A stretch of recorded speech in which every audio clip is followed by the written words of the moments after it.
Praise Lord, welcome to the channel. ఆయన Jesus దేవుని మహాకృపను బట్టి అందరూ క్షేమంగా ఉన్నారని ఆశిస్తూ ఉన్నాను. ఈ దినం నేను వాక్యం ఆదికాండం 33:17. అప్పుడు యాకోబు సుక్కోతుకు ప్రయాణమైపోయి తనకొక ఇల్లు కట్టించుకొని తన పశువులకు పాకలు వేయించెను. అందుచేత ఆ చోటుకి సుక్కోతు అను పేరు పెట్టబడెను. ఈ దినం మనం యాకోబు గారి జీవితం నుండి మరొక విషయాన్ని ధ్యానించబోతా ఉన్నాం. అదేమనగా, యాకోబు గారు తనకిచ్చిన ఆశీర్వాదం చొప్పున తను దేవుడు ఏ దిశగా వెళ్ళమన్నాడో ఆ దిశగా వెళ్ళిన తరువాత దేవుడు ఏ విధంగా తనకు చేశారో దాన్ని బట్టి ఒక ప్రతిష్టతను ఇచ్చుకున్నాడు.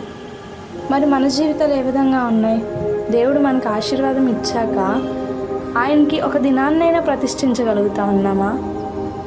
ఒక గంటనైనా ప్రతిష్ఠించగలుగుతా ఉన్నానా? ఆయన్ని స్తుతిస్తూ ఉన్నామా?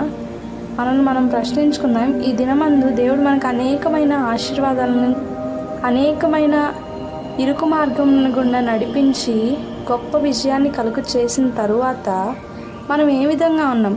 అవి గుర్తుంచుకునే వారంగా ఉన్నాం, మర్చిపోయే వారంగా ఉన్నాం? మనల్ని మనం ఒకసారి ప్రశ్నించుకుందాం.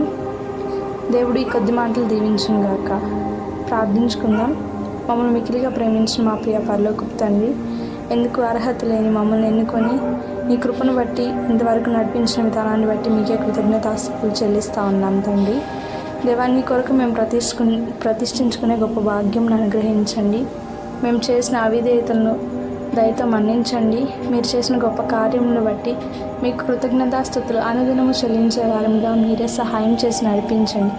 మీరు ఇచ్చిన మార్గం గుండా వెళుతూ మీరు చేసిన గొప్ప కార్యములను బట్టి మీకు ఒక దినమైన ప్రతిష్ఠించుకునే వారంగా